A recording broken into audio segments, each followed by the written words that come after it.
တော့ကိုရင်လေးအရှိတေဇညာနာရဲ့ခမဲတော်ဖြစ်ပါတယ်ကိုရ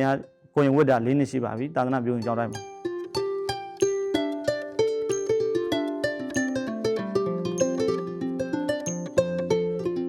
ဖေ့ဘုတ်မှာတွေ့တာကိုရင်လေးတွေပထမကိုရင်လေးဝတ်တာတွေ့လို့ကျွန်တော်တို့ကတားတော်မောင်ပြကြည့်တာကျွန်တော်တားကိုပြတော့သူကဝတ်ချင်တယ်ပြောလို့ကိုရင်ရဲ့နေပုံထိုင်ပုံဤစနစ်တွေကိုအောင်လန်ဆရာတော်ဘုရားကြီးနဲ့အင်တာဗျူးလုပ်တဲ့အချိန်မှာတွေ့တော့သာသနာပြုရင်ကြောင်းတိုင်းကိုဝစ်ချင်တယ်ဆိုတော့လာပို့ပေးပါဆိုတော့ကျွန်တော်တို့ကလာပို့ပေးကြခြင်းဖြစ်တယ်။နောက်ပြီးတော့ဆရာတော်ကြီးရဲ့ကျင့်စဉ်တွေကိုလည်းကျွန်တော်ကိုယ်တိုင်လည်းလေ့ကျင့်နေတဲ့အတွက်ကျွန်တော်ယုံကြည်လို့ဆရာတော်ကြီးမှလာပြီးအနန္တာပါ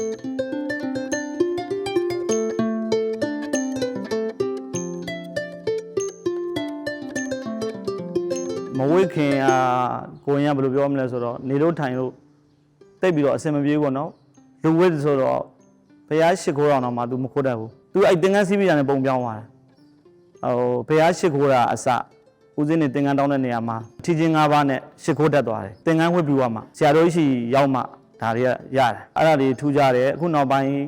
ဘယ်လိုလဲဆိုတော့သူလည်းရင့်ကျက်လာတဲ့သဘောရှိတာပေါ့နော်အနေအထိုင်နေအခု၄နှစ်တာကာလဆိုတော့တော်တော်လေးကိုပြောင်းလဲသွားပြီ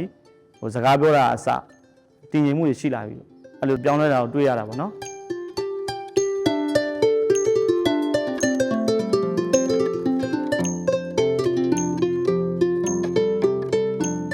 ရင်အခောက်တွေတွေ့တော့လည်းကိုရင်ကတရားကျင့်ဖို့ပဲပြောတယ်အခုလည်းတရားကျင့်ပြီးတော့နေဖို့စီးပွားရေးလုပ်လဲတရားကျင့်ရမယ်အဲ့လိုပဲပြောပါတယ်ကျွန်တော်တို့ကလည်း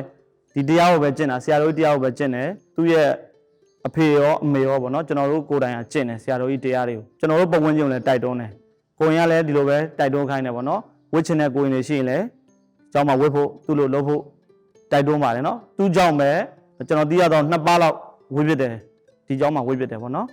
အဲ့လိုမျိုးတွေရှိပါတယ်ကိုရင်ကျေးဇူးကြောင့်ပေါ့နော်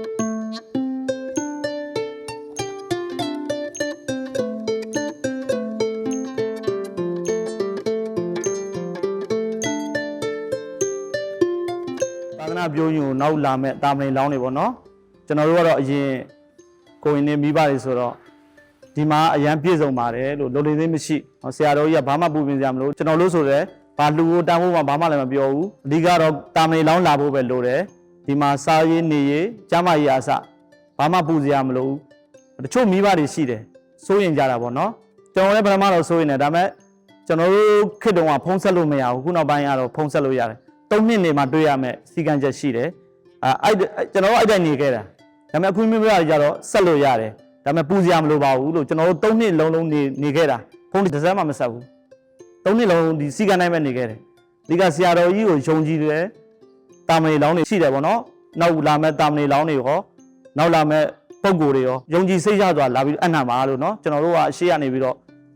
တာမဏေလောင်းတွေအထပြီးသားပါနော်ကျွန်တော်တို့ကတော့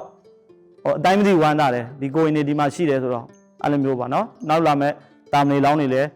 များများလာပါလို့နော်ကျွန်တော်တို့ကဖိတ်ခေါ်ပါတယ်